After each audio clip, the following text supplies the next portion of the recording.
Boa noite, gente. Vamos iniciar agora a nossa segunda parte da nossa aula ao vivo. E na terça-feira não deu para a gente abordar todos os conteúdos.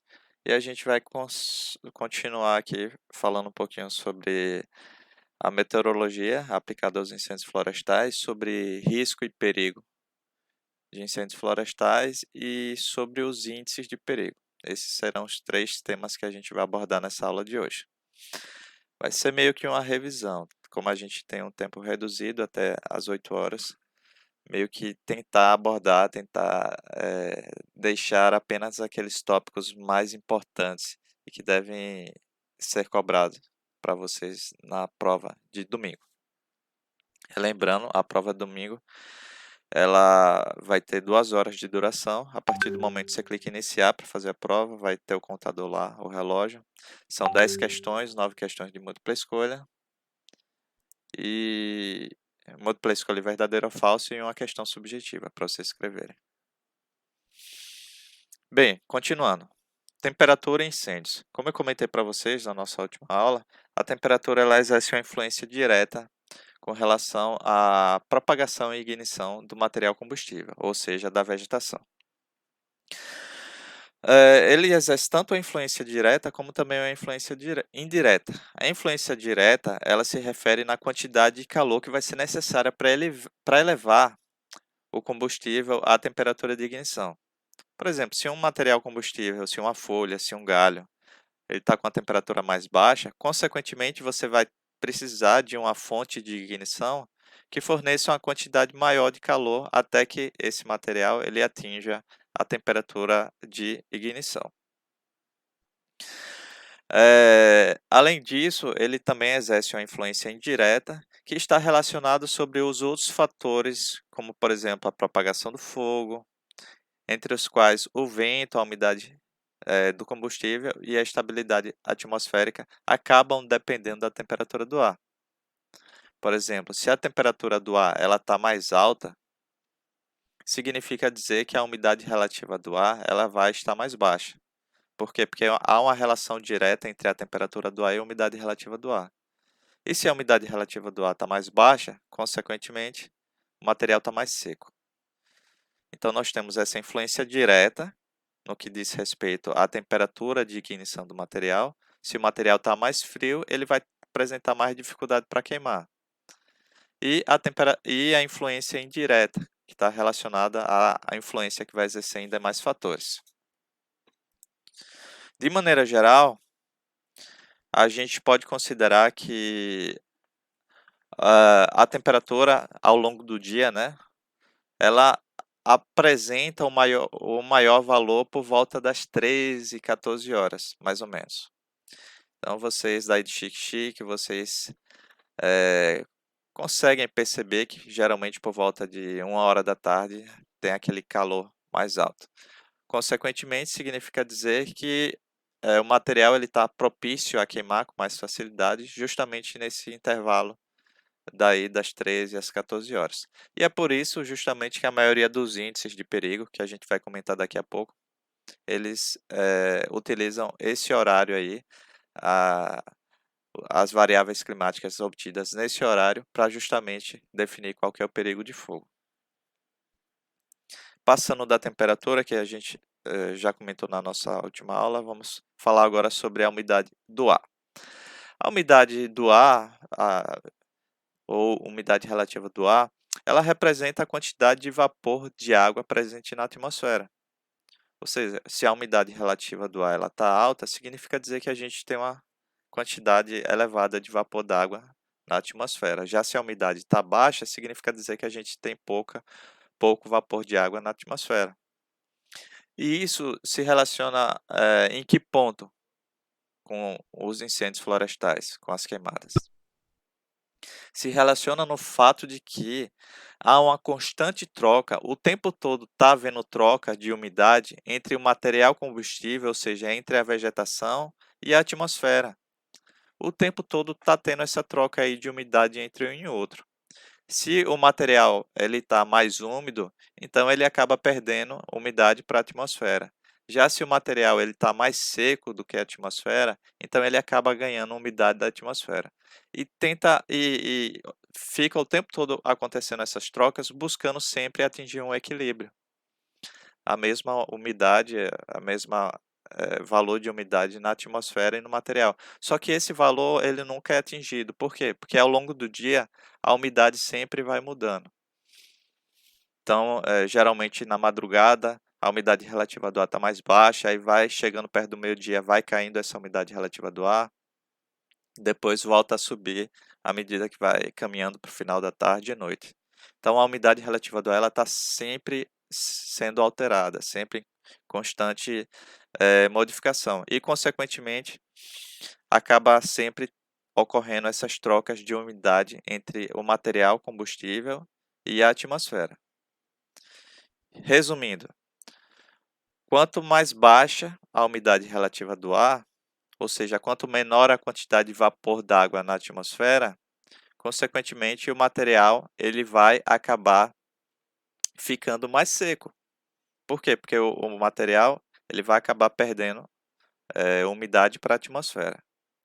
Já na situação inversa, quando a umidade relativa do ar está muito alta, ou seja, a gente tem muito vapor d'água na atmosfera, significa dizer que o material, a vegetação, ela vai ficar mais úmida, mais molhada e, consequentemente, vai apresentar uma maior dificuldade de queimar. Então, essa é a influência da umidade relativa do ar na umidade do material combustível, ou seja, na umidade da vegetação. E esse é um dos principais aspectos com relação à facilidade de ignição e propagação do fogo. É um dos principais. Tanto a umidade relativa do ar quanto a precipitação pluviométrica.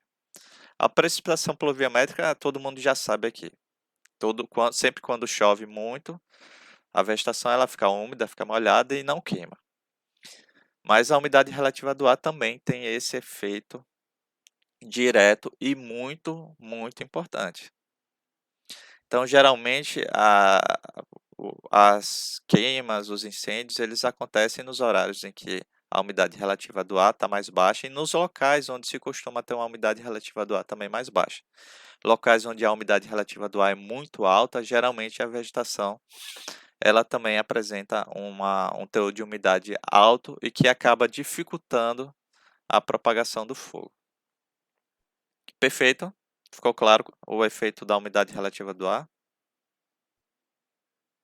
Se tiver alguma dúvida, pode me interromper, tá? Aqui é só um exemplo de um aparelho que está medindo a umidade relativa do ar, o higrômetro. Nós temos um analógico aqui do lado esquerdo e nós temos um digital do lado direito. E como é que funciona esse equipamento? É bem interessante. Esse higrômetro aqui, o do lado esquerdo, o analógico, ele geralmente ele é formado por um pedaço de cabelo, um fio de cabelo, ou vários fios de cabelo, que eles estão presos em uma ponta e estão presos em outra ponta, só que apenas uma dessas pontas é maleável, né? Uma ponta é fixa, a outra ponta é maleável. E à medida que esse fio de cabelo ele vai ganhando ou perdendo umidade, o seu comprimento aumenta ou diminui. Quando o fio de cabelo ele ganha umidade, ele aumenta o seu tamanho. Já quando o fio de cabelo ele perde umidade, ele acaba reduzindo. Então vai mudando o comprimento desse fio de cabelo com base na umidade relativa do ar e consequentemente vai fazendo essa anotação aqui nesse equipamento aqui que vocês estão vendo do lado esquerdo. E sempre quando eu comento sobre isso, geralmente tem as mulheres, né, na turma e elas falam: "Ah, professor, realmente quando a gente viaja para a região que a umidade relativa do ar é mais baixa, que é menos úmido, a gente percebe que o cabelo ele fica mais lisinho, não fica tão cheio". E isso se deve justamente a essa quantidade de umidade presente no ar. Já quando a gente viaja para um local mais úmido, com a umidade relativa do ar mais alta, o cabelo ele tende a ficar um pouco mais cheio, por conta justamente dessa mudança na umidade. A umidade e os incêndios, é isso que eu acabei de falar para vocês, né? O material seco ele vai absorver a água da atmosfera úmida e ele vai liberar a água quando o ar está seco. Então, quando a umidade relativa do ar está alta, o material ele acaba absorvendo água da atmosfera. Já quando a umidade relativa do ar está baixa, o ar está seco, o material ele acaba perdendo água para a atmosfera. O tempo que os combustíveis florestais, ou seja, a vegetação, ele leva para absorver ou perder a umidade do ar, ele varia bastante a depender do tamanho do material. Então, se a gente tem uma folha, por exemplo, a folha é bem fininha. Então, a folha ela perde ou ganha umidade do meio em uma velocidade alta. Já se a gente tem um tronco de uma árvore, o tronco de uma árvore é grosso, ele tem uma baixa relação área superficial em função do volume. Então, esse material ele vai demorar muito tempo para perder ou ganhar umidade do meio. E em função disso, nós temos essas classes aqui de time lag, mas isso daqui não precisa vocês saberem agora, porque é um assunto da nossa próxima semana de aula, que é quando a gente vai falar sobre material combustível. Então, tem essas distintas classes aqui, né? Classe de 1 hora, 10 horas, 100 horas e 1000 horas, que representa justamente os diferentes materiais. Então, uma folha, por exemplo, uma acícula de pinos, um galho bem fininho, ele se classifica como sendo de 1 hora. Por quê? Porque ele demora geralmente 1 hora para ganhar ou perder uma determinada quantidade de umidade do meio. Já os materiais mais grossos, eles se classificam no diâmetro, por exemplo, de 1000 horas, porque eles demoram mais tempo, 1000 horas, para ganhar ou perder umidade do meio, uma determinada quantidade de umidade. Mas mais para frente a gente fala sobre isso, não é assunto da prova de domingo, não. Aqui é aquele gráfico, né, que eu mostrei para vocês já entre a temperatura e a umidade. Temperatura ao longo do dia é essa linha azul, a umidade ao longo do dia é essa linha vermelha. A temperatura ela começa a subir a partir do momento que o sol nasce, então por volta de 6 horas da manhã, por aí a temperatura ela já começa a subir, atinge o valor máximo por volta das 13, 14 horas, e depois a temperatura ela começa a cair e fica caindo a madrugada toda até o sol nascer. A umidade relativa do ar, ela também atinge o valor ela atinge o valor máximo um pouquinho antes do sol nascer, e à medida que o sol vai nascendo, que a gente vai atingindo os horários de meio-dia, 2 horas da tarde, por aí a umidade relativa do ar apresenta o valor mínimo. Depois que o sol vai se pondo, a umidade relativa do ar ela volta a subir novamente e fica em valores próximos do máximo durante a madrugada.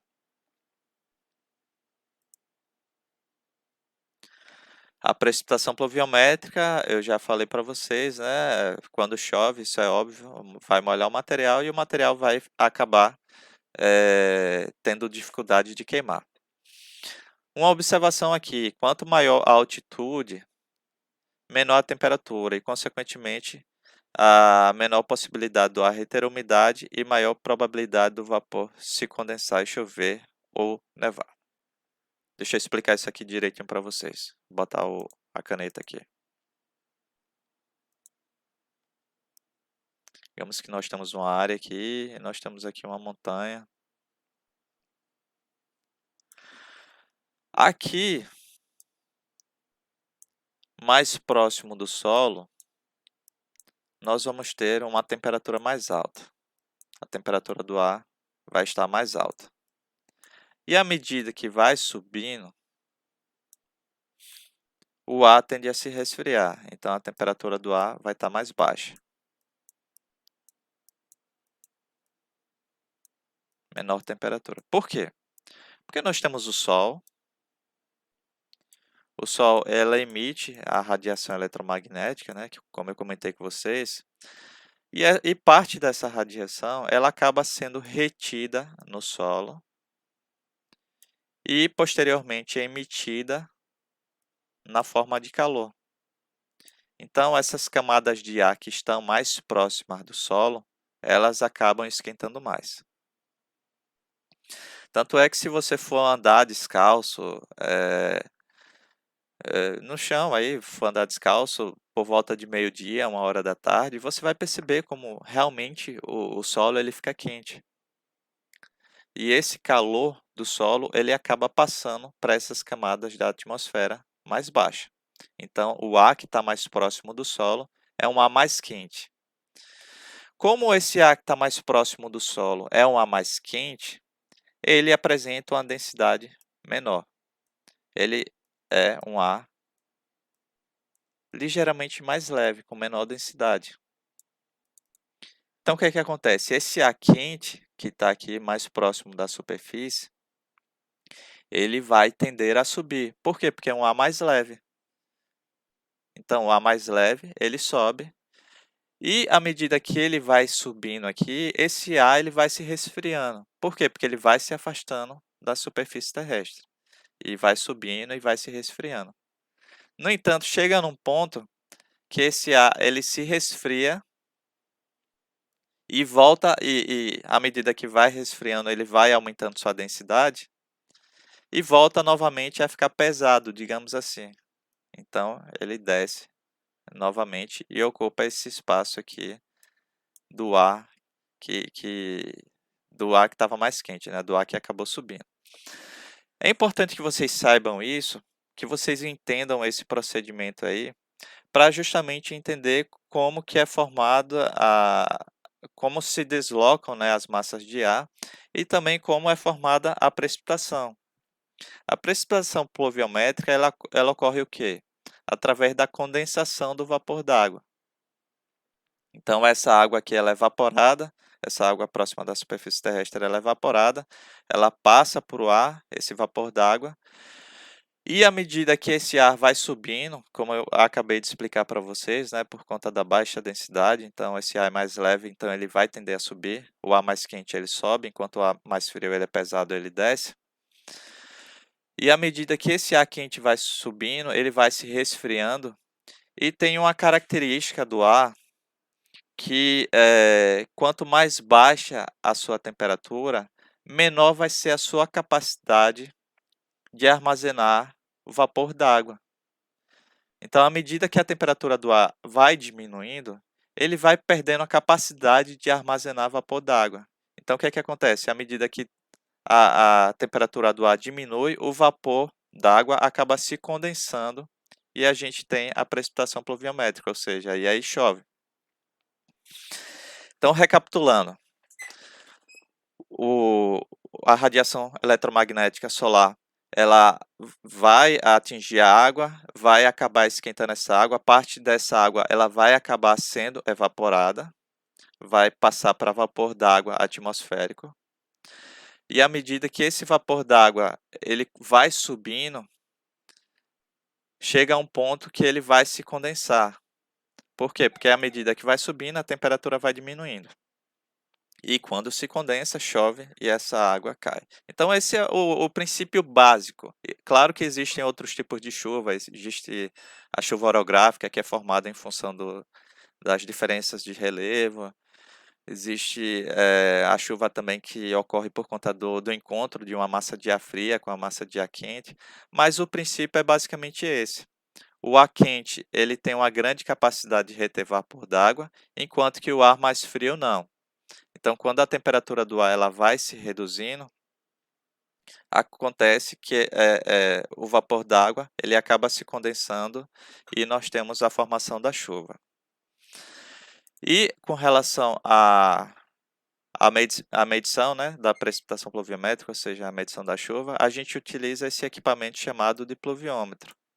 Pluviômetro, nós temos aqui um pluviômetro analógico, um pluviômetro manual, né, que você tem que ir lá, simplesmente um recipiente, ele tem as medições definidas, e depois de um tempo você deixa ele em campo e depois você vai lá e vê qual foi a quantidade de água aqui que preencheu esse seu equipamento, esse seu tubo aqui graduado.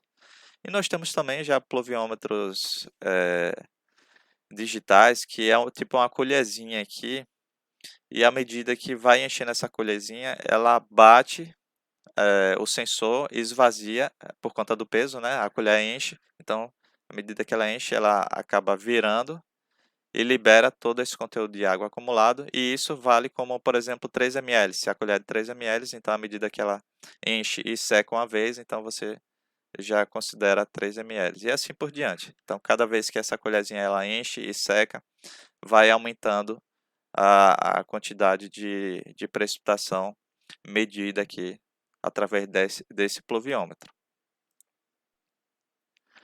E a relação é essa, a relação direta, né, na umidade do material combustível, já que quanto maior a quantidade de precipitação pluviométrica, mais úmido vai ficar o material combustível, ou seja, a vegetação vai ficar mais úmida e, consequentemente, mais difícil de entrar em processo de ignição. Algumas observações importantes aqui, tá? As condições críticas de inflamabilidade, elas não são revertidas facilmente. Então, digamos que a gente passou por um período seco de 3 meses sem nenhuma precipitação pluviométrica e, e aconteceu uma pequena chuva de 10, 15 milímetros por aí. Então, não significa dizer que essa chuva ela vai reverter essa condição crítica de inflamabilidade. Pode ser que essa chuva ela tenha sido pequena e, e que não foi suficiente para deixar essa vegetação úmida e com maior dificuldade de queimar. Então, pode acontecer isso. Além disso, é importante também que a gente leve em consideração não apenas a quantidade de chuva, mas também a sua distribuição estacional. Digamos que nós temos duas localidades, localidade A e localidade B. Na localidade A, ao longo de um ano, choveu 1000 milímetros. Na localidade B, a mesma coisa, choveu 1000 milímetros. Mas, na localidade A, essa chuva ela foi bem distribuída ao longo dos meses. Já na localidade B, essa chuva ela foi predominante em determinados meses. Então, essa distribuição ao longo dos meses ela foi menor. Onde é que a gente poderia dizer que, em qual dessas localidades aqui, levando apenas esse fator em consideração, qual dessas localidades a gente poderia encontrar um maior perigo de ocorrência de fogo,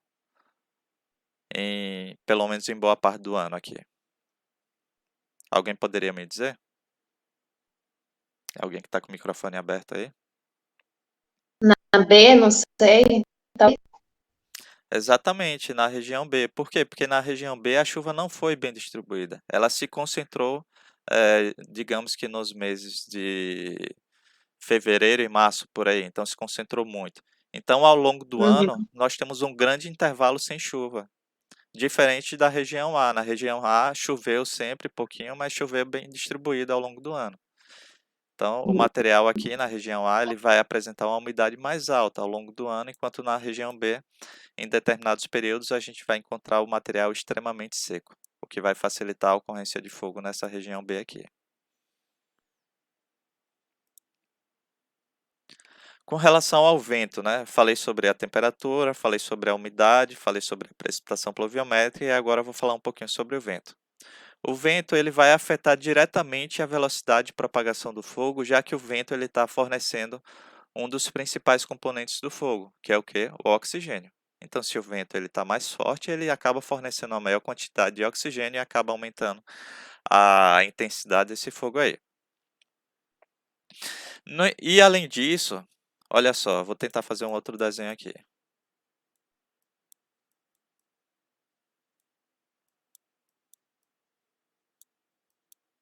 Isso aqui são árvores, tá? Gente, eu estou desenhando no mouse, tá? Por isso que os meus desenhos eles saem muito ruins.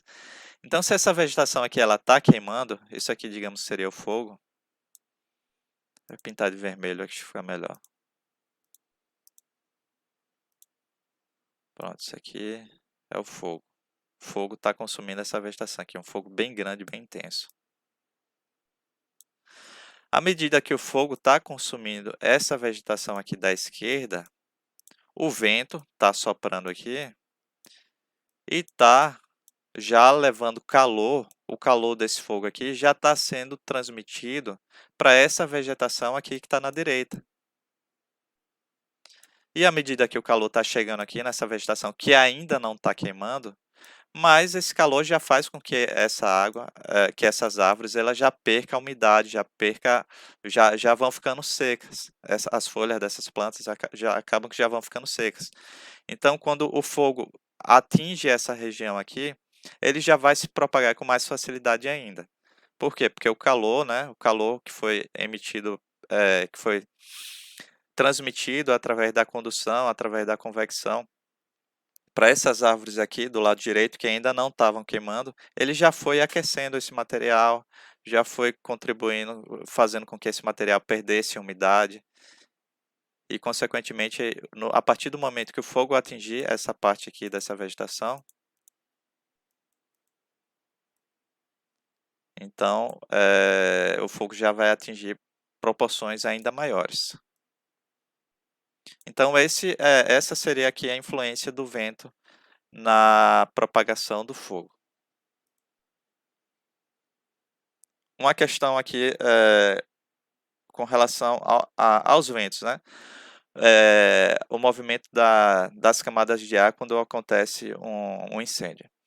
O que o fogo faz? O fogo ele vai aquecer o ar. Aquecendo o ar, o ar ele acaba ficando menos denso.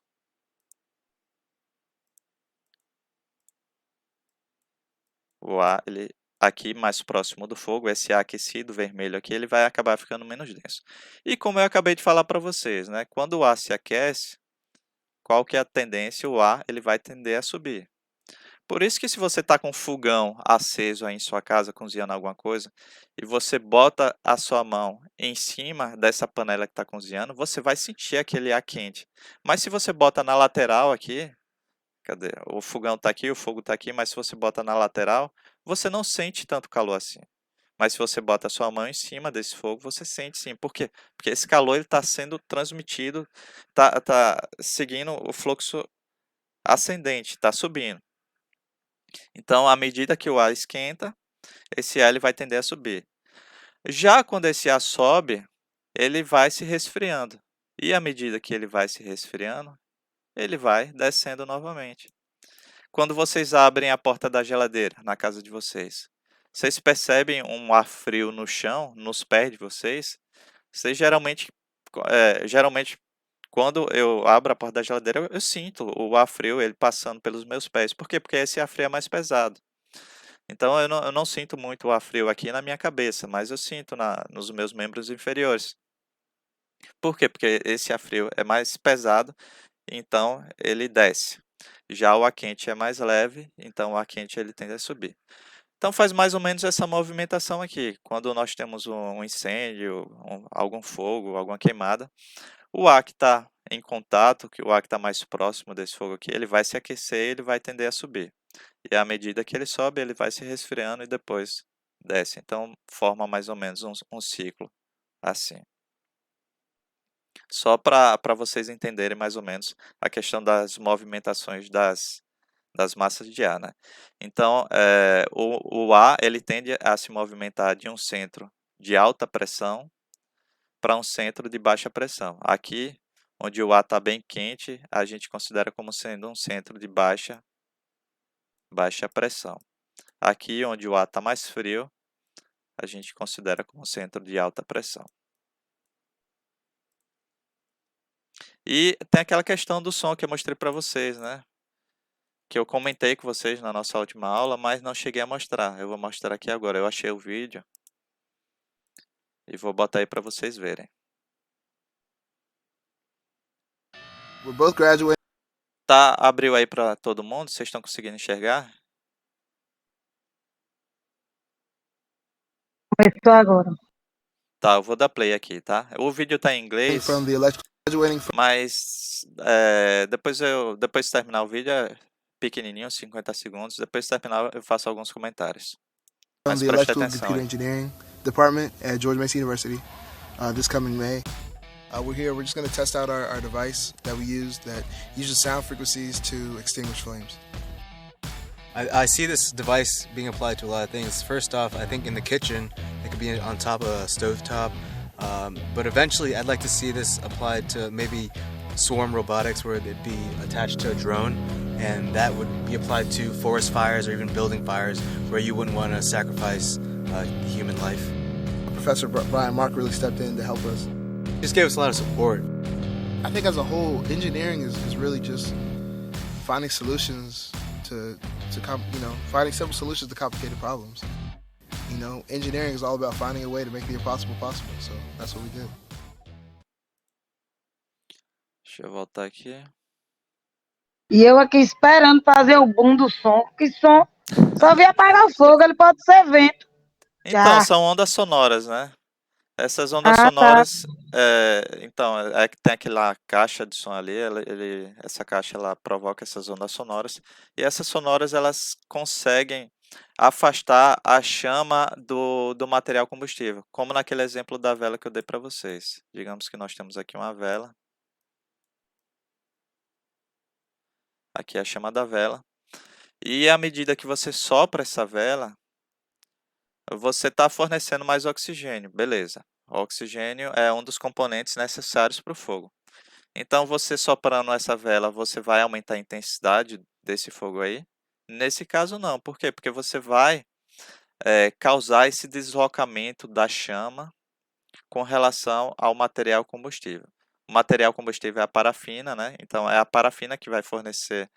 É a parafina que é o material, né? Que é o combustível dessa vela aqui. E quando você sopra, você afasta essa chama aqui. Se for um sopro forte, obviamente, né? Você vai conseguir afastar essa chama do combustível. E, consequentemente, você fica ficando sem essa chama, você está sem ignição e o material não queima mais. O princípio desse equipamento de som é basicamente esse aí. Tem uma onda sonora. Essa onda sonora ela vai causar o deslocamento dessa chama do material combustível. Então, nós temos uma panela lá, a panela estava queimando, e tinha a chama aqui em cima. Então, vem a onda sonora e causa esse deslocamento dessa chama, desse material combustível que está queimando aqui, consequentemente, consegue apagar o fogo. É bem interessante isso, por conta dessas ondas sonoras aí. E é o mesmo princípio aqui que a gente utiliza quando a gente vai apagar uma vela. Entendeu, Neise? Caiu. A internet chique é complicada, né? Fica caindo, voltando, caindo e voltando. Mas, pessoal, se vocês tiverem alguma dúvida, podem me interromper, tá? Sem problema nenhum. Agora, comentando sobre a pressão atmosférica, a gente já falou sobre temperatura, umidade relativa do ar, precipitação pluviométrica, vento. E agora, por fim, o último que eu vou mostrar para vocês é sobre pressão. A última variável, né? Que eu vou comentar com vocês é a pressão atmosférica. A pressão atmosférica se relaciona ao peso do ar. Então, a gente está aqui, a gente tem ar à nossa volta. E esse ar, sim, ele tem um peso. No entanto, nós já somos acostumados e a gente não consegue sentir esse peso. Mas sim, todo esse ar que está aqui à nossa volta, ele está exercendo um peso sobre nós. Só para vocês terem ideia, olha só, a atmosfera ela tem uma massa de aproximadamente 5,1 vezes 10 elevado a 18 quilogramas. Então, o ar é pesado. O ar tem peso e o ar é pesado. Principalmente à medida que a gente está mais próximo do nível do mar. A pressão atmosférica na superfície, como vocês podem perceber aqui nessa imagem do lado direito, os gases atmosféricos aqui, né, mais próximo da superfície, eles acabam se deformando com a força da gravidade e se concentram. Quanto mais próximo do nível do mar e do centro da Terra, maior vai ser a pressão atmosférica. Então, nesse caso aqui, nesse desenho, mais próximo, mais aqui embaixo, a pressão atmosférica vai ser maior. Já em regiões mais altas, de maior altitude, a gente vai ter uma pressão atmosférica mais baixa. Por quê? Porque as moléculas de ar, elas não estarão tão agrupadas. Então, a densidade vai ser mais baixa aqui, diferente daqui de baixo. A pressão ela decresce com a altitude, a uma taxa de aproximadamente 25,33 milímetros de mercúrio, ou 33,77 MB, aqui é só uma outra unidade, a cada 275 metros. Então, a cada 275 metros que vai aumentando a altitude, ou seja, a gente vai subindo um determinado ponto, essa pressão atmosférica ela vai caindo. E como eu falei para vocês, né, nessas elevadas altitudes, a força da gravidade da atmosfera ela é menos intensa e as moléculas de ar elas vão ficar mais distantes uma das outras. Portanto, quanto mais o alpinista à direita desse desenho aqui ele subir, menor a pressão atmosférica sobre ele e mais rarefeito vai ser o ar. E qual que é a influência nessa questão aqui da pressão atmosférica na propagação do fogo? Bem, se a gente tem menos moléculas de ar em altitudes mais elevadas, consequentemente a gente vai ter uma quantidade menor de oxigênio. E se a gente tem menos oxigênio, consequentemente o fogo ele se propaga em uma menor intensidade, já que o oxigênio ele faz parte do triângulo do fogo, né? É um gás essencial para que ocorra o fogo, para que ocorra a combustão.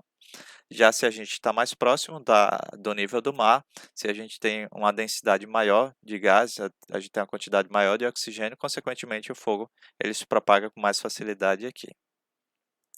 Além disso, aqui só um exemplo, tá, de equipamento. Antigamente a pressão atmosférica era medida através dessa coluna de mercúrio, mas hoje em dia nós já temos esses equipamentos mais modernos, equipamentos digitais que medem a pressão atmosférica. Geralmente a gente utiliza a unidade milímetros de mercúrio, mmHg. E um outro ponto também importante em se tratando dos incêndios florestais é a questão da inversão térmica. O que é isso, né? A inversão térmica ela acontece quando o ar que está mais próximo da superfície ele está mais frio do que o ar que está mais em cima. Como eu falei para vocês, inclusive eu fiz o desenho, né? Nós temos uma região aqui, nós temos o Sol emite a radiação eletromagnética e parte dessa energia aqui ela é absorvida pelo solo e reemitida na forma de infravermelho, na forma de calor. Então, o que acontece? As camadas de ar que estão mais próximas aqui do solo, o ar ele fica mais quente do que o ar que está aqui mais em cima. Então, aqui o ar está mais quente e aqui em cima o ar está mais frio. Mais quente embaixo, mais frio em cima. Geralmente, a situação é essa. Quando acontece essa inversão térmica, o que acontece? O ar que está aqui mais próximo da superfície, ele acaba ficando mais frio do que o ar que está aqui em cima. E o ar aqui em cima ele está mais quente. E qual que é a consequência disso? Como eu expliquei para vocês, o ar quente ele tem uma densidade mais baixa e o ar quente ele vai tender a subir. Enquanto que o ar frio ele tem uma densidade mais alta e o ar frio tende a descer. Quando acontece essa inversão térmica, o ar frio ele está mais próximo da superfície. Então, a gente não tem essa troca.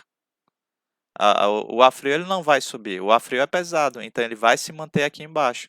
E o ar quente é mais leve, então ele vai se manter aqui em cima. Então, a gente não tem essa circulação de ar. E qual que é a consequência disso em se tratando do fogo? Quem que teria uma ideia de qual que seria a consequência dessa inversão térmica, no caso tivesse acontecendo algum incêndio ou alguma queimada? Alguém teria uma ideia sobre isso?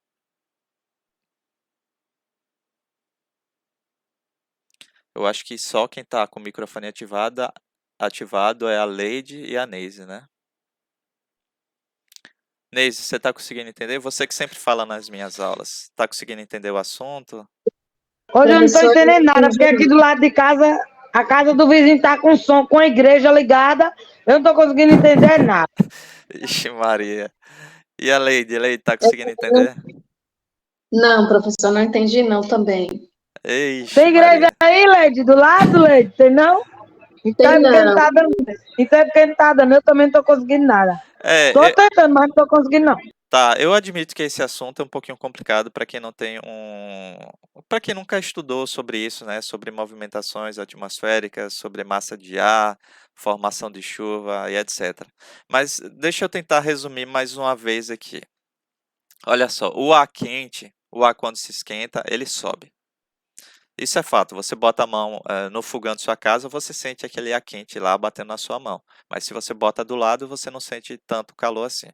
Então o ar quente sobe. À medida que esse ar quente sobe, ele vai se resfriando. E à medida que ele se resfria, ele desce novamente. Então a gente tem esse ciclo aí. O ar quente sobe e o ar frio desce. Forma esse ciclo aí. Quando acontece esse processo de inversão térmica, o ar frio, o ar aqui mais próximo da superfície terrestre, ele está mais frio do que o ar que está mais em cima. E se o ar que está embaixo ele está mais frio, ele não vai subir, ele vai permanecer lá. Da mesma forma, o ar que está mais quente em cima, ele vai permanecer lá em cima. Então, a gente não tem essa circulação de ar. Então, quando acontece essa inversão térmica aqui, a gente não tem uma circulação de ar muito eficiente. Consequentemente, se a gente não tem uma circulação de ar eficiente, o que acontece no caso do fogo? Um ponto. Se não tem muita circulação... Pode falar. Eu acho que ele dificulta, né, a propagação. Isso? Sim, vai dificultar porque não vai ter uma circulação muito grande, então você não vai ter muito vento, então vai dificultar a propagação do fogo. Beleza. Mas um outro ponto muito importante. Caso aconteça algum fogo, o que vai acontecer com a fumaça? Em um dia normal, geralmente a fumaça sobe e se dissipa na atmosfera. Ela vai ficar mais abafada, mais próximo de onde as pessoas estão. Exatamente. Mas num dia com inversão térmica, essa fumaça ela vai ficar lá, próxima da superfície. E vai trazer ainda mais problemas de saúde, problemas respiratórios para a população. Então, esse é um ponto importantíssimo. Inclusive, por volta de 1920 ou foi 1940, não estou lembrado exatamente a data, mas aconteceu um evento de inversão térmica aí na cidade de Londres, lá na Inglaterra, que causou a morte de milhares de pessoas. É conhecido como The Great Fog, o nome em inglês, eu não estou lembrado qual que é a tradução. Mas aconteceu um evento de inversão térmica e nessa época a cidade de Londres estava borbulhando a todo vapor, né? Acho que foi 1940 e pouco, estava se recuperando da Segunda Guerra Mundial e estava reconstruindo várias indústrias. Eles utilizavam muito a queima do carvão vegetal, então as indústrias a todo vapor queimando carvão vegetal, liberando na atmosfera esses poluentes, né? Advindos da queima do carvão. E como aconteceu esse evento de inversão térmica, esses poluentes eles não acabaram sendo dispersados nas camadas mais altas da atmosfera, e sim acabou ficando próxima do solo. Toda essa fumaça da queima do carvão acabou ficando próxima do solo. E isso gerou a contaminação de milhares e milhares de pessoas e muita gente morreu. Eu não estou lembrado exatamente o número, mas tenho certeza que foram mais de 1.000 pessoas que morreram durante esse evento aí. E diversas outras pessoas também tiveram problemas respiratórios que acabaram vindo a falecer posteriormente. Mas é uma condição muito séria isso aí. Pode falar, Carolina. Professor, e hoje em dia tem como fazer medições para prever essas inversões térmicas? Excelente questionamento. Poderia fechar o microfone, por favor? Está dando retorno aqui. Obrigado. Então, a gente geralmente utiliza o barômetro para verificar essas condições atmosféricas, né? Então, a gente pode verificar se a pressão está muito alta, se a pressão está baixa, num determinado ponto. Então, se a pressão está alta, o que significa dizer? Significa dizer que provavelmente a gente vai ter uma movimentação menor, uma circulação menor de ar, do que em uma condição que a gente tivesse com a pressão atmosférica mais baixa. Inclusive, quando a pressão, do nada ela cai, é um presságio de que vem uma tempestade, vem uma chuva forte. Inclusive, eu acho que eu botei aqui no texto, né? Deixa eu ver aqui. Isso aqui, a pressão atmosférica é um bom indicador das mudanças no tempo. Se está alta e começa a cair rapidamente, é prenúncio de chuva. Por quê? Porque a pressão está alta, então ela começa a cair, significa que a gente está tendo um deslocamento dessas camadas de ar aí, e geralmente está associado à chuva aí.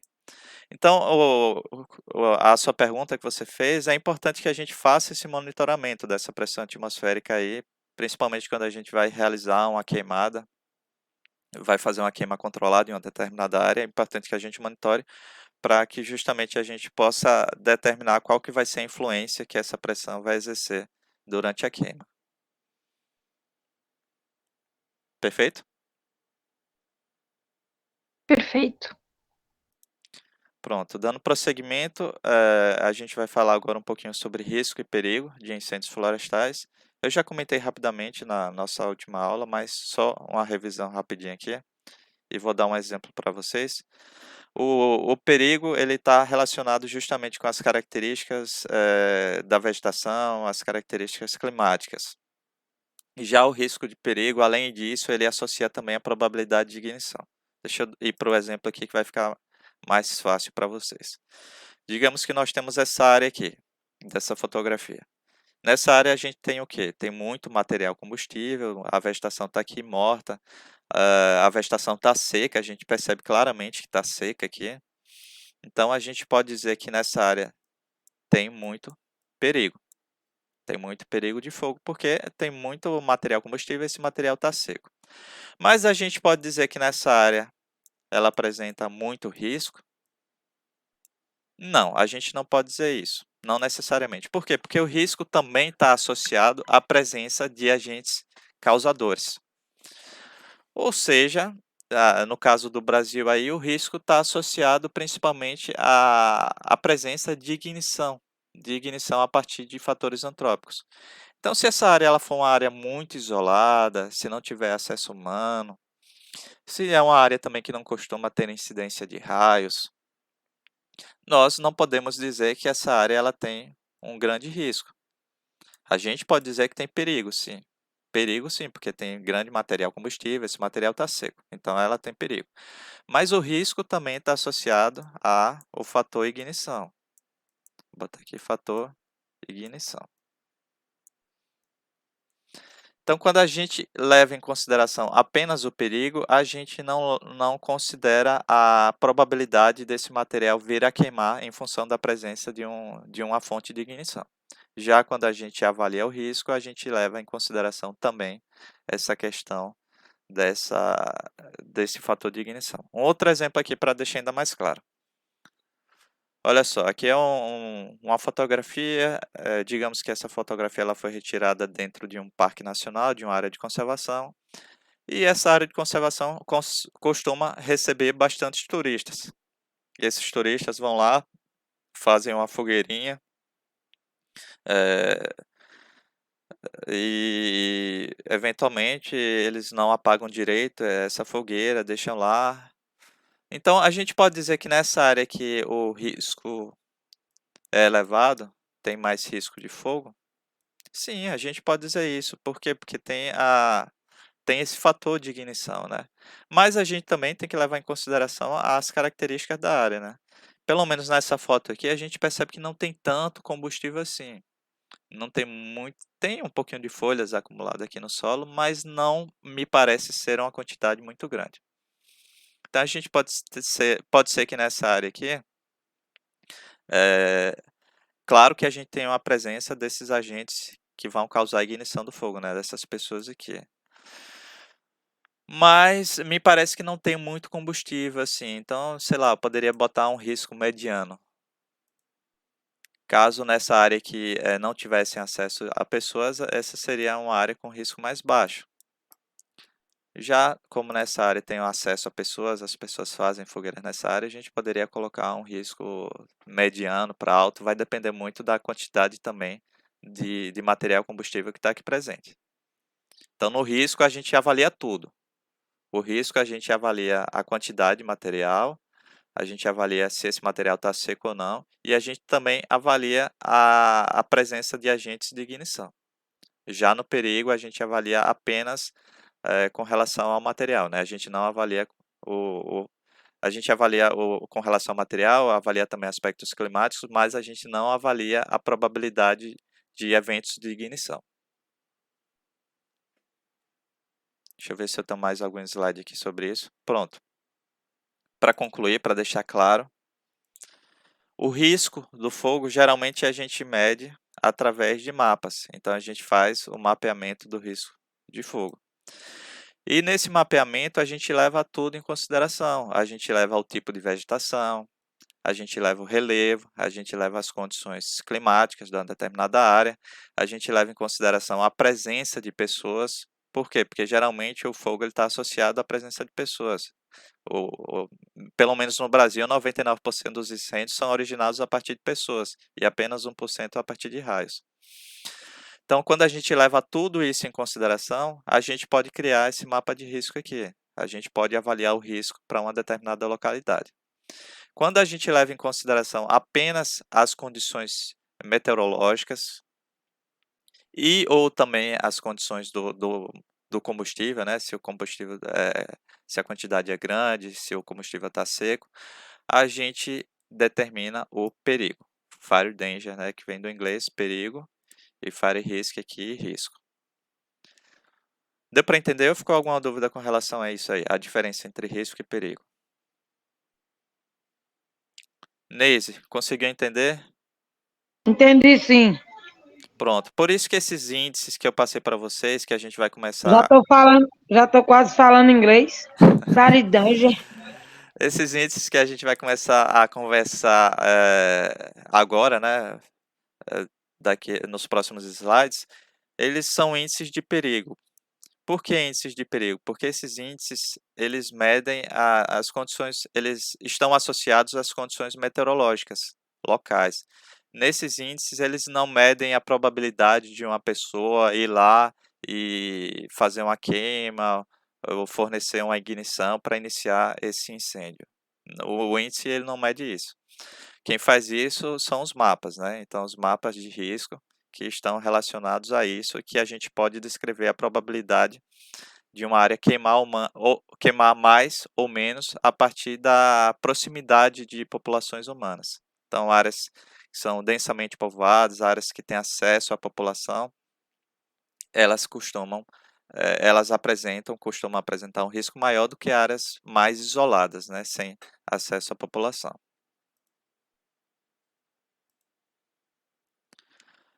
Os índices de perigo. Então, vamos começar lá ao nosso último tema de revisão, que são justamente os índices de perigo.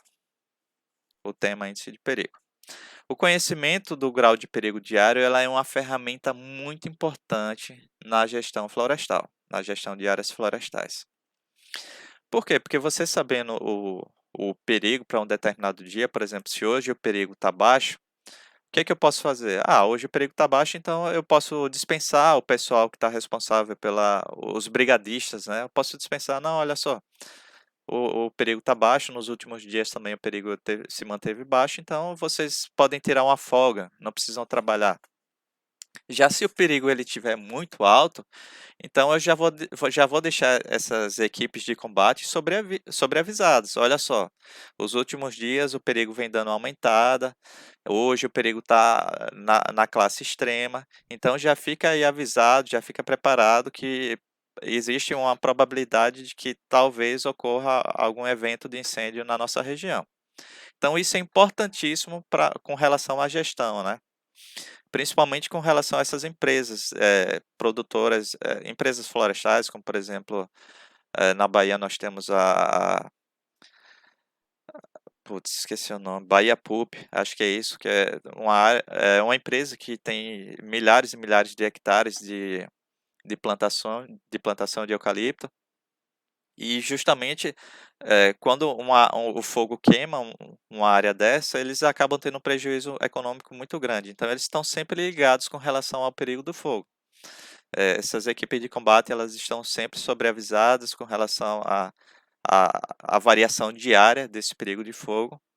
Eles já sabem as épocas que geralmente esse perigo ele atinge valores maiores, e eles já ficam lá sobreavisados, tudo preparado, todos os equipamentos já prontos caso ocorra um evento de fogo, para justamente poder reduzir esses danos econômicos negativos que advêm da queima desse eucalipto, né? E então, esses índices de perigo, eles podem ser baseados em fatores variáveis. A grande maioria dos índices de perigo, eles medem apenas esses fatores variáveis, ou seja, os fatores climáticos, né, meteorológicos, por exemplo, temperatura do ar, umidade relativa do ar, precipitação pluviométrica. E nós temos também alguns índices que também, além de avaliar esses fatores variáveis, eles também avaliam alguns fatores constantes, como por exemplo o relevo. O relevo ele exerce uma influência direta na propagação do fogo. Um outro exemplo também é com relação ao tipo de material combustível. É certo que uma área de Mata Atlântica ela queima, obviamente, com mais dificuldade do que uma floresta de pinos, uma floresta de eucalipto. É bem diferente, justamente com relação ao tipo de material presente. Isso aí a gente vai falar mais para frente quando a gente for falar sobre material combustível. Os principais índices de perigo, como eu já mostrei para vocês, os que a gente geralmente encontra na literatura são esses aqui. Com exceção desse último aqui, esse último eu botei só para fazer uma propaganda. Foi o índice que eu desenvolvi durante minha tese de doutorado. E a gente criou para a região aqui. Inclusive, quem fizer trabalho com relação a isso, eu até sugiro que utilize esse índice aí para fazer testes, porque a gente ainda está pendente, né, a avaliação desse índice aí. A gente criou, mas é importante que seja posto em prática para a gente avaliar a funcionalidade do mesmo. Então, o índice de Youngstown vocês conhecem bem, foi o tema da nossa última atividade. Ele se baseia em dois fatores, né? Fatores variáveis, que são a temperatura e a umidade relativa do ar, medida às 13 horas. Por que às 13 horas? Porque justamente durante esse horário, 13 horas, é que a temperatura atinge o valor mais alto e a umidade relativa do ar atinge o valor mais baixo.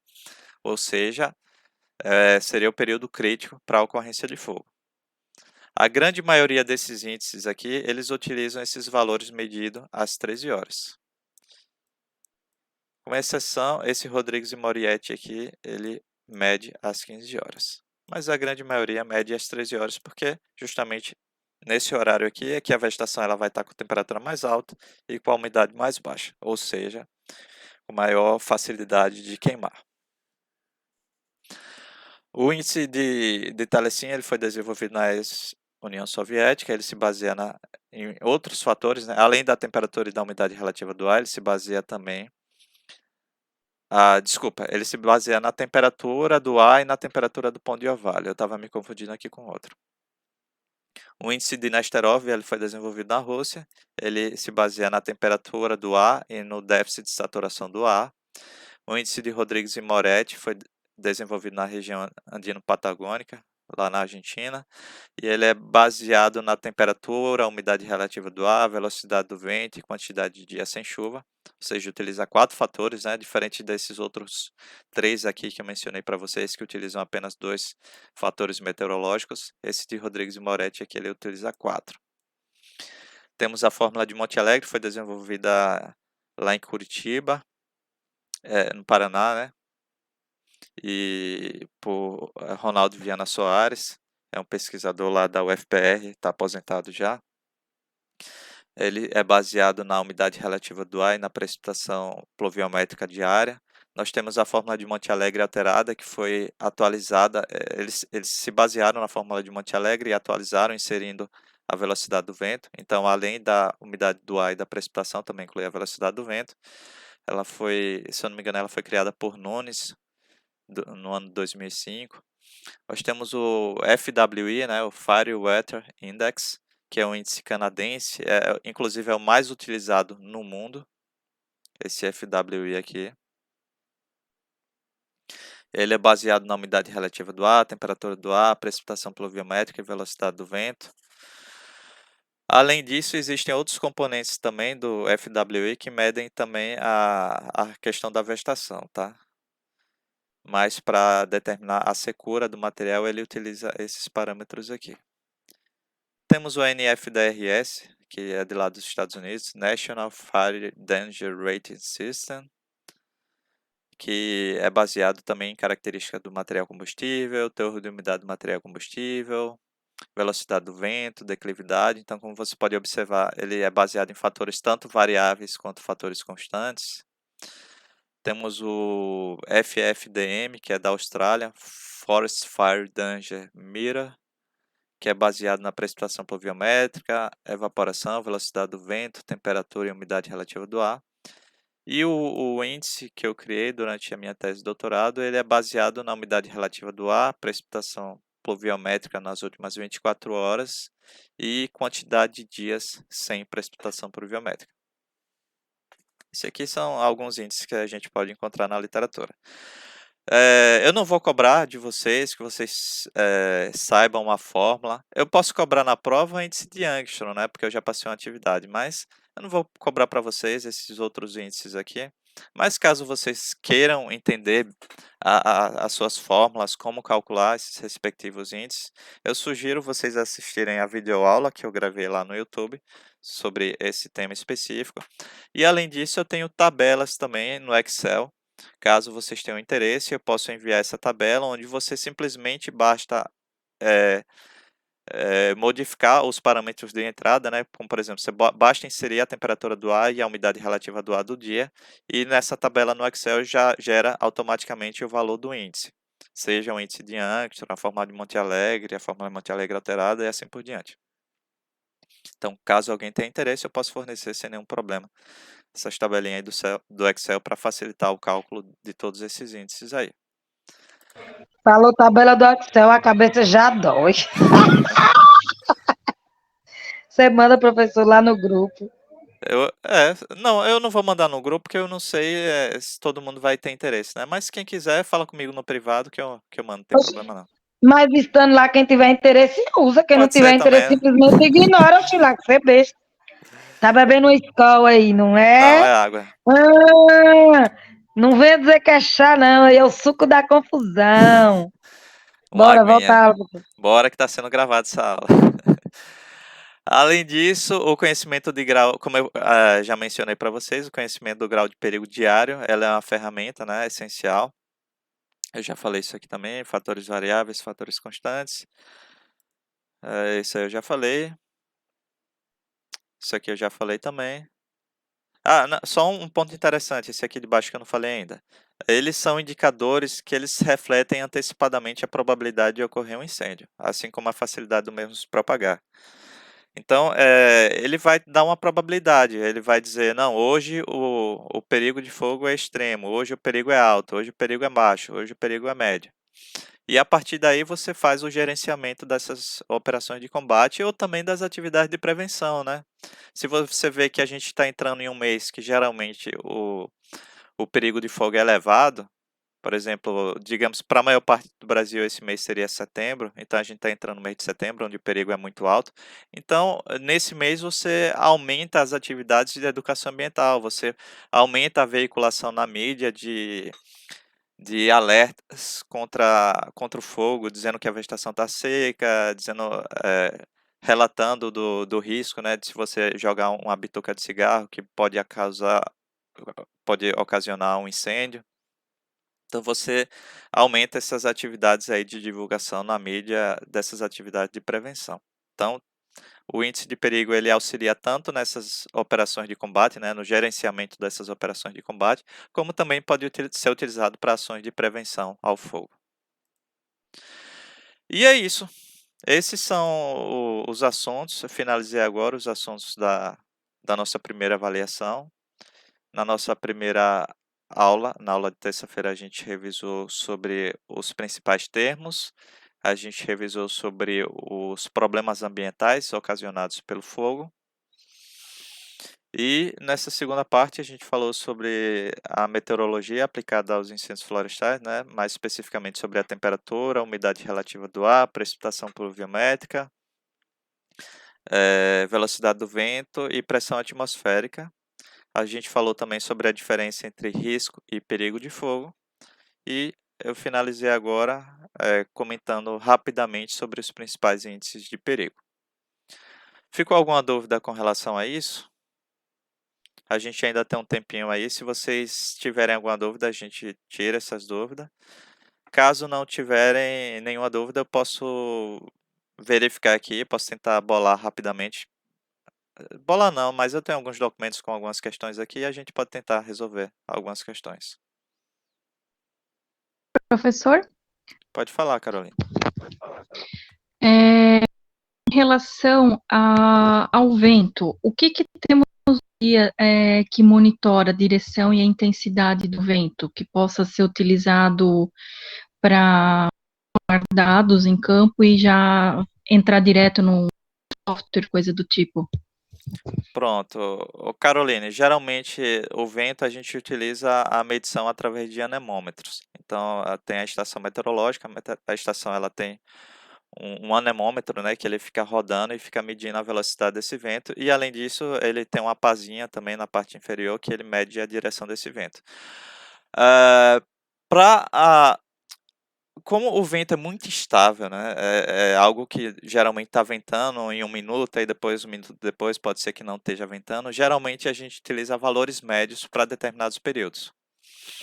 Então, se a gente tem uma parte dos estudos dos incêndios florestais que estuda especificamente como o fogo vai se comportar. Nós chamamos de comportamento do fogo. E a partir a gente inserindo nessa variável velocidade do vento, existem diversos modelos que vão descrever qual que vai ser a velocidade de propagação desse fogo. Então, se eu tenho um vento, por exemplo, de 10 km por hora, a depender também das características da vegetação, né? Se a vegetação está seca, está úmida, da característica do relevo também, a gente, juntando todas essas variáveis, a gente consegue prever qual que vai ser a velocidade com que esse fogo vai se propagar. E, como eu falei, é muito instável, varia bastante. Portanto, em função disso, a gente geralmente utiliza valores médios para determinados períodos. Então, durante a tarde, durante o período da tarde, a gente tem uma velocidade x, durante o período da noite, a gente tem uma velocidade y, que geralmente vai ser inferior ao período da tarde. E para determinado mês, a gente costuma ter ventos mais rápidos, para outro mês, os ventos eles geralmente já são mais brandos. E basicamente isso aí, definido através de sucessivas medições, utilizando-se um anemômetro. Outra pergunta porque quando eu tive essa disciplina no curso além de ser tempo atrás, foi passado muito rapidamente. Como é que a gente mede o ponto de orvalho? Existe uma fórmula para medir isso. Eu não estou lembrando exatamente, mas se eu não me engano, essa temperatura do ponto de orvalho ela é baseada na temperatura do ar. Deixa eu confirmar aqui que eu tenho em algum lugar isso aí. Rapidinho, tá? Se quiser, pode passar depois também. Não, eu tô com o arquivo aberto aqui já, tô procurando.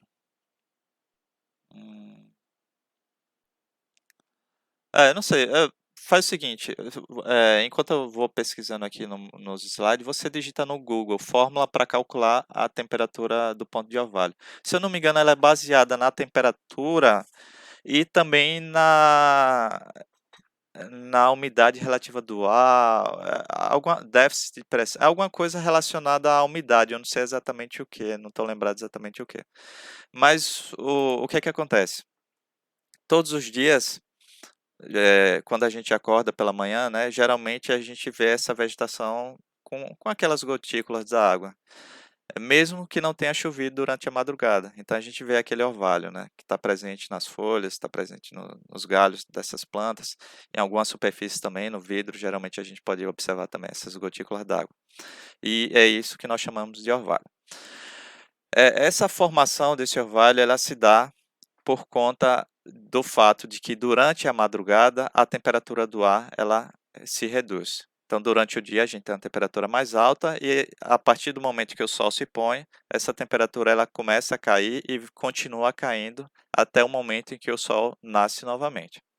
E como eu expliquei para vocês na nossa aula de hoje, à medida que a temperatura do ar ela vai caindo, esse ar ele acaba perdendo a capacidade de reter vapor d'água. Então, o que é que acontece? O vapor d'água que está lá no ar, a temperatura vai diminuindo, então esse vapor ele vai se condensando e acaba formando essas gotículas que nós chamamos de orvalho. E existe uma fórmula para a gente determinar essa temperatura do ponto de orvalho. Você conseguiu achar, Caroline? Alguma coisa no Google? Você chegou a dar uma olhada? Não, eu estou aqui fazendo anotações enquanto o Ah, professor fala. tá. Então deixa eu ver aqui rapidinho. Para ver se eu acho a fórmula aqui.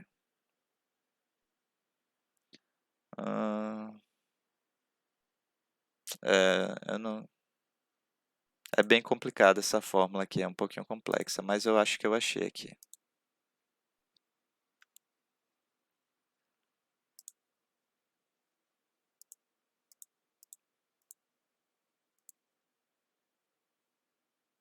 Temperatura.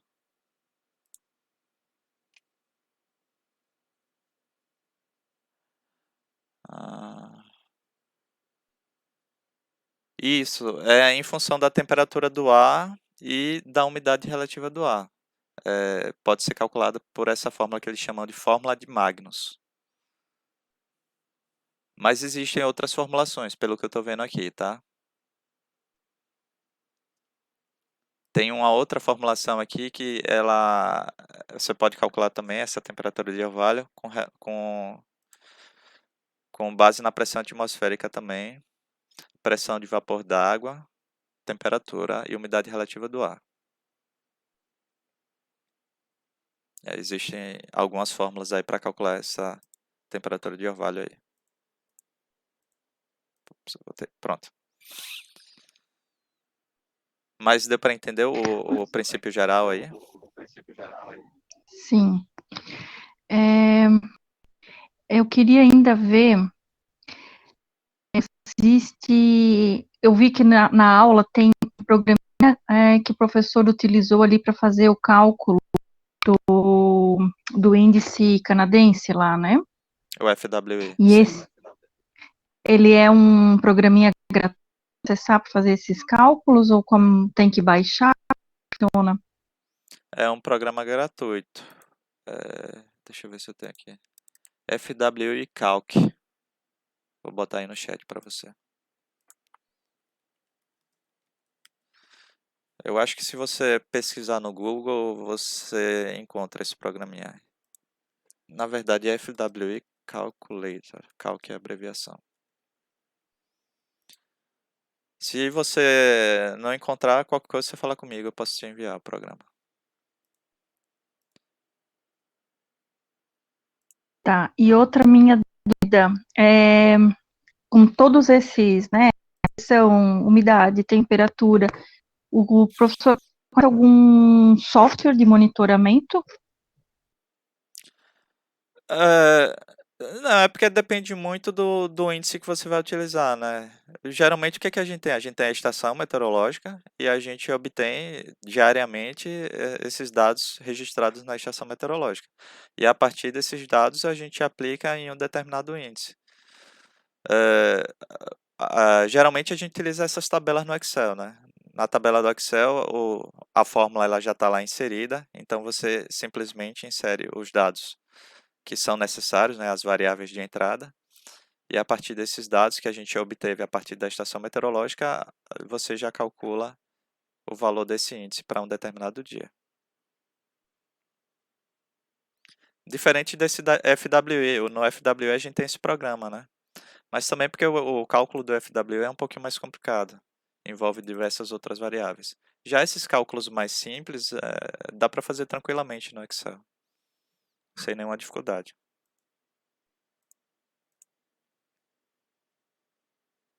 Perfeito? Ok. E eu vou querer essas planilhas do Excel que o professor disponibilizou. Pronto, eu te mando então. Você fala comigo Beleza. Você tá no grupo no WhatsApp, tá, né? Ah, eu vou Tô. botar lá, pronto. Eu posto lá no grupo. Alguém tem mais alguma dúvida? Alguém quer se pronunciar? Tivemos Professor, Oi, Leide, pode falar. eu tenho uma dúvida, porque em algum lugar lá durante as aulas, o senhor falou que alguns ecossistemas, por exemplo, o cerrado brasileiro, eles são dependentes do fogo. Isso. Aí, na minha ótica, o fogo só faz mal, né? Eu gostaria que você explicasse um pouquinho o porquê disso, né? De serem dependentes. O Pronto. cerrado e alguns outros. Tá, Uhum. nós temos ecossistemas que são chamados ecossistemas sensíveis ao fogo e nós temos ecossistemas que são chamados dependentes do fogo. Dentre os ecossistemas sensíveis, nós podemos citar a Mata Atlântica, as florestas tropicais, no geral, e nos ecossistemas que são dependentes do fogo, a gente pode exemplificar com o Cerrado brasileiro e as savanas africanas. O que é que acontece? Nesses ecossistemas que são dependentes, o fogo ele já acontece há milhares e milhares de anos. O fogo é um elemento natural. É claro que à medida que as populações estão invadindo esses ecossistemas, estão fazendo queimadas, né, sucessivas queimadas, aumenta-se a frequência desse fogo. No entanto, o fogo é um elemento natural. Mesmo que se a população tivesse isolada, deixasse essa área isolada, geralmente essa área queimaria com uma determinada frequência. E como é uma região que está adaptada, né, a essa ocorrência de fogo, os animais e as plantas elas já possuem determinadas adaptações para sobreviverem nesse tipo de ambiente.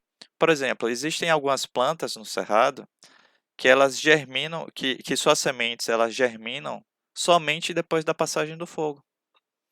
Então, o fogo ele serve para quebrar a dormência da semente. E ela vai germinar somente depois que o fogo depois que o fogo passa.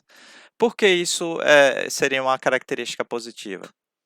Olha só, se você tem uma semente e a semente está germinando já com a vegetação toda inteira, essa semente ela vai ter dificuldade de arrumar seu espaço, né, para se desenvolver, para ter um espaço. Ela vai ter uma competição muito alta com outras plantas. Já se essa semente ela germinam somente após a passagem do fogo, a sua competição, obviamente, vai ser menor, porque as árvores em volta dela acabaram sendo queimadas. E olha só que adaptação fantástica isso. Essa foi uma adaptação que foi através do processo de seleção natural, né? A planta acabou desenvolvendo essa adaptação e foi uma adaptação positiva para esses ambientes onde o fogo costuma acontecer com frequência. E o que é que acontece se você exclui totalmente o fogo desse ambiente? Essa planta, que tem essa semente que germina somente após a passagem do fogo, ela vai acabar sendo extinta. Por isso que o fogo, ele a ausência de fogo nesses ambientes, como por exemplo na savana e no cerrado, ele pode acabar sendo prejudicial. Da mesma forma que também o fogo muito frequente, com intervalos curtíssimos para a vegetação se recuperar, também apresenta um perigo para essas espécies que vivem nesses ecossistemas. Então não pode nem não queimar, como também não pode queimar demais. Mas um eventual fogo nesses ambientes é normal e, inclusive, é benéfico para a manutenção das espécies, né? Manutenção das características desse ecossistema. Perfeito? Perfeito, entendido agora. Pronto. Nós temos ainda alguns minutinhos. Se vocês quiserem, a gente pode tentar resolver algumas questões aqui. O que é que vocês acham?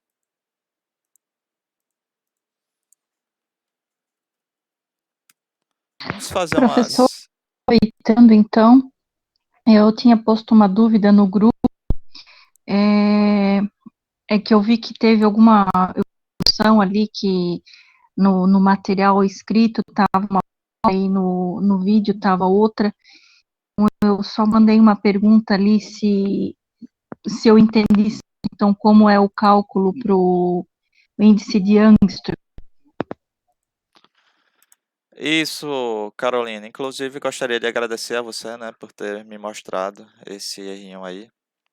o documento de texto, a fórmula ela estava incorreta. Em vez do sinal de multiplicar, teria que ser um sinal de menos. E a fórmula que está correta realmente é a do vídeo. Eu falei lá com o pessoal no grupo, inclusive eu abri o prazo novamente dessa atividade por esse fato, né, por essa questão.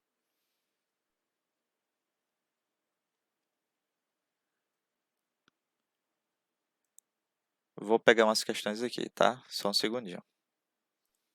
Eu tô com medo de pegar uma questão e essa questão foi idêntica à questão que eu botei na prova, aí por isso que eu tô prestando atenção aqui.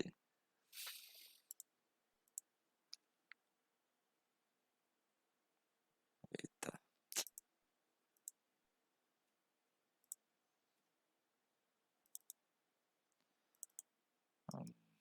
Disciplina.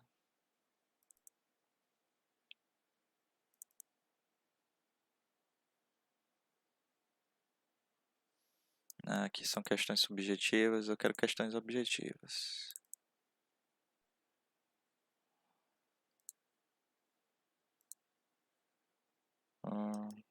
Só um segundinho, tá, gente? Tô procurando algumas questões objetivas aqui. Eu achei várias subjetivas aqui, mas não achei nenhuma objetiva.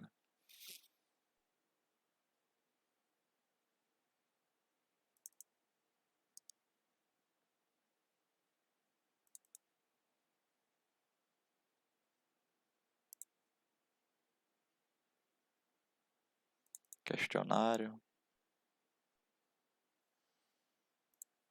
Prova 1.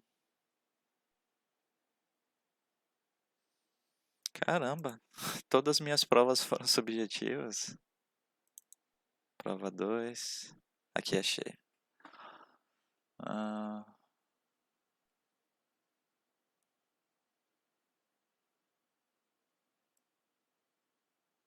Eu vou colar aí no chat, tá? Aliás, não, dá pra botar aqui.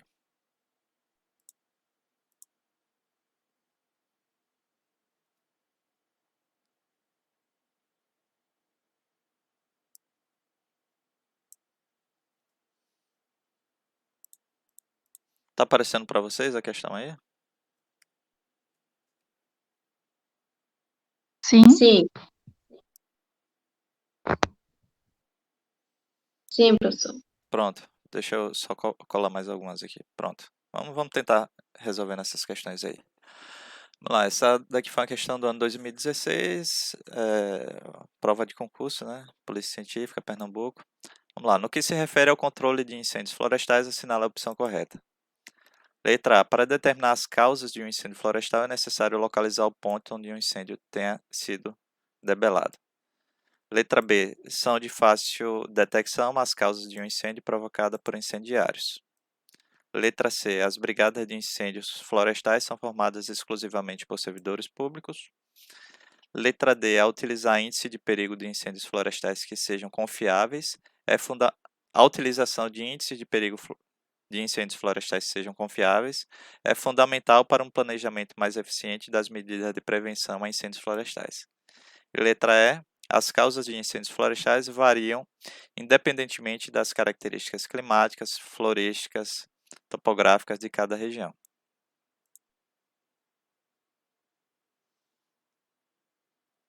E aí? O que vocês me dizem dessa primeira questão aí? Letra D. Perfeito, letra D. A utilização de índices de perigo de incêndios florestais que sejam confiáveis é fundamental para um planejamento mais eficiente das medidas de prevenção a incêndios florestais. Não só prevenção, como também combate, né? Mas está perfeito esse item, não tem nada de errado. Então, item correto, letra D. Isso aqui, brigadas, servidores públicos, não tem nada a ver. Não são de fácil detecção as causas de um incêndio, muito pelo contrário, é difícil, né, você determinar a causa de um incêndio, porque geralmente o material que provocou é consumido pelo fogo, então geralmente é difícil você conseguir fazer um relatório que discrimine muito bem qual foi, de que forma esse incêndio se iniciou. Para determinar as causas do incêndio florestal é necessário localizar o ponto onde o incêndio... Não é necessário. saber exatamente um ponto é um fator que pode ajudar, né? Se você sabe onde exatamente iniciou, você pode colher algumas evidências que possam ajudar a determinar qual foi o que causou esse incêndio. Mas não é algo necessário. E as características de incêndios florestais, elas variam independentemente? Não, elas vão variar de acordo com as características climáticas, florísticas, topográficas. Então, não é independentemente, né? Ela vai depender justamente dessas características aqui. Questão número 2, vamos lá.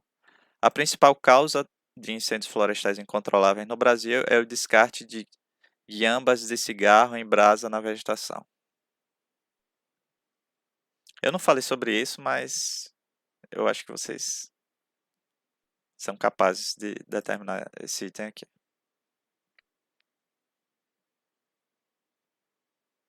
Alguém quer? Acredito que seja errado. É óbvio, é errado. As guiambas de cigarro é mínimo, não causam tantos incêndios assim, porque é uma fonte de ignição muito pequena, né? Da pontinha de um cigarro. É muito difícil. Eu já fiz diversos experimentos em sala de aula com os alunos presentes, para a gente tentar iniciar um fogo a partir dessas fagulhas aí, dessas guiambas de cigarro. E até o momento, a gente a gente fez uns 3, 4 experimentos por aí, a gente não conseguiu. Apenas se a gente botasse, a gente ficasse abanando, assoprando, aí sim a gente conseguiu. Mas em condições naturais a gente não conseguiu em nenhum momento. Por quê? Porque, como eu falei para vocês, é uma fonte de ignição muito pequena. Obviamente que pode ocorrer, claro, se você jogar em uma área que a vegetação esteja extremamente seca, que seja uma vegetação que, além de seca, ela apresenta um diâmetro muito fino, né? Por exemplo, as acículas dos pinos, eles queimam com mais facilidade. Então, pode ser sim que essa ponta de cigarro pode dar início a um incêndio, mas não é a principal causa de incêndios florestais no Brasil. No Brasil, as principais causas estão associadas às queimadas, à realização de queimadas. Geralmente os agricultores eles fazem uma queimada, não tomam o devido cuidado e o fogo acaba gerando um incêndio florestal.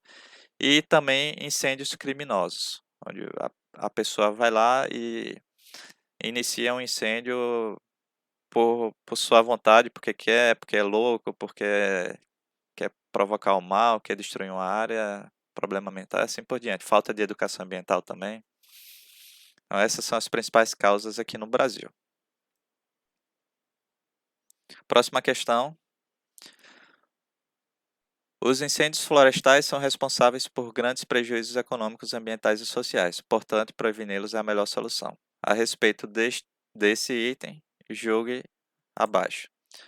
Nos incêndios florestais, a temperatura do solo a até 30 centímetros de profundidade varia muito, podendo atingir 800 graus Celsius, afetando principalmente os teores de matéria orgânica, porém não influencia na capacidade de troca catônica. Vamos pular essa questão aqui, que isso aqui é uma questão relacionada a efeito do fogo no solo, né? A gente não abordou esse ponto aí. É um pouquinho mais técnico. Vamos para a próxima questão aqui.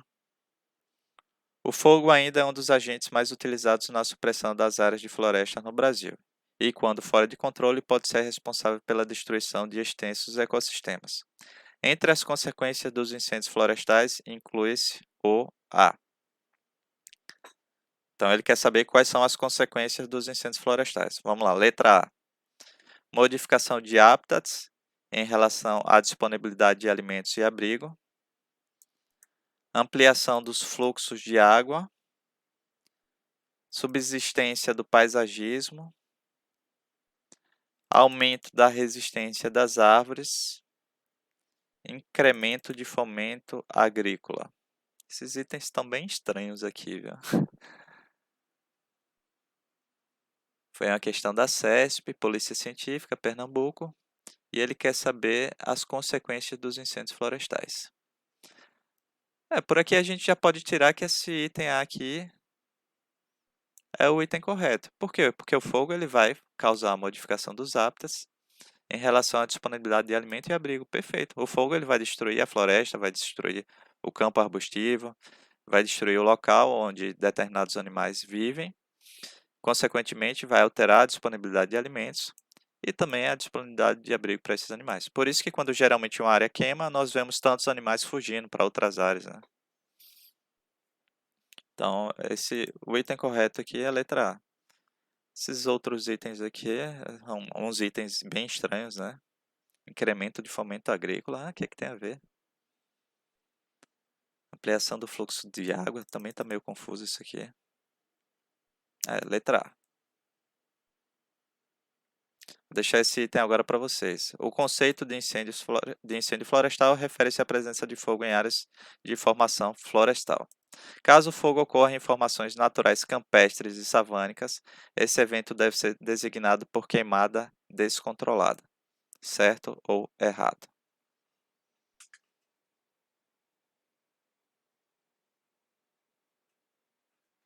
Leide, você que fala tanto nas minhas aulas.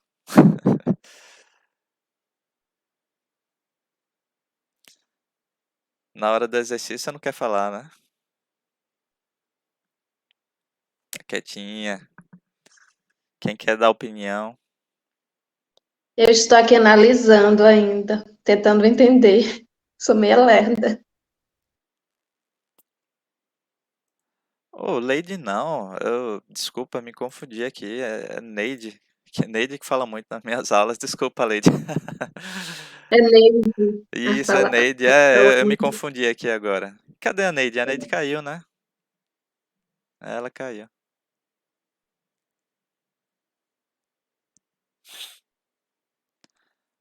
Olha, eu comentei muito com vocês na nossa última aula isso aqui, viu? Incêndio florestal refere-se apenas à presença de fogo em áreas de floresta?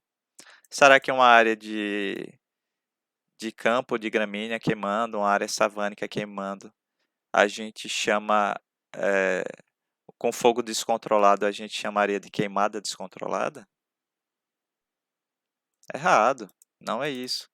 Incêndio florestal ele é utilizado tanto para fogo em área florestal quanto para fogo em qualquer outro tipo de vegetação. O que caracteriza como incêndio florestal é justamente o fato do fogo ser descontrolado. Fogo descontrolado, então a gente chama de incêndio florestal. Fogo controlado a gente chama de queimada controlada. A gente não utiliza esse termo aqui, queimada descontrolada, não. Perfeito? Alguma dúvida até o momento? Tudo ok? Vamos dar prosseguimento então. Respeito dos incêndios florestais, julgue os itens a seguir. De acordo com a legislação vigente... essa aqui é a legislação. Lá para frente a gente vai tratar sobre isso. Aqui, um dos efeitos dos incêndios florestais, questão 5, tá? Um dos efeitos dos incêndios florestais sobre a flora é a fragmentação, que, por sua vez, causa diminuição da diversidade biológica. Perfeito. Distúrbio do regime hidrológico, das bacias hidrográficas, perfeito. Degradação dos recursos naturais, ok. Mudanças climáticas, degradação da qualidade de vida de populações tradicionais. Eu basicamente fui lendo e já fui dando a resposta da questão. Tá tudo certo aí, não tem nada de errado. O fogo, ele provoca a fragmentação da flora, provoca a diminuição da diversidade biológica, provoca distúrbios no regime hidrológico, provoca degradação de recursos naturais, provoca mudanças climáticas, provoca degradação da qualidade de vida de populações tradicionais. Perfeito. E a última questão é sobre legislação, então deixa para lá. A gente trata futuramente. É isso. Espero que vocês tenham gostado da aula. Infelizmente, poucos alunos estão participando, né? Nós tivemos 42 alunos matriculados, mas que vêm participando das atividades, participando, realizando essas atividades. Nós temos em torno de 15, 16 por aí. A nossa aula de terça-feira teve um número um pouquinho maior de alunos, por volta de 13, eu acho, 13, 14 alunos. Hoje esse número foi um pouquinho menor. Mas é isso aí. Espero que vocês tenham gostado. A gente vai continuar nesses ciclos semanais. Eu pretendo também, antes da nossa segunda avaliação, a gente fazer esse encontro novamente, né, para que eu possa fazer um resumo geral dos assuntos, para que a gente possa resolver algumas questões aí e facilitar a resolução da prova de vocês. Caso vocês não tenham mais nenhuma dúvida, acho que a gente pode finalizar por aqui. Se ninguém quiser falar mais nada também. Então, a gente vai se comunicando aí pelos nossos canais, pelo WhatsApp, pelo Moodle. E obrigado a todos aí pela presença.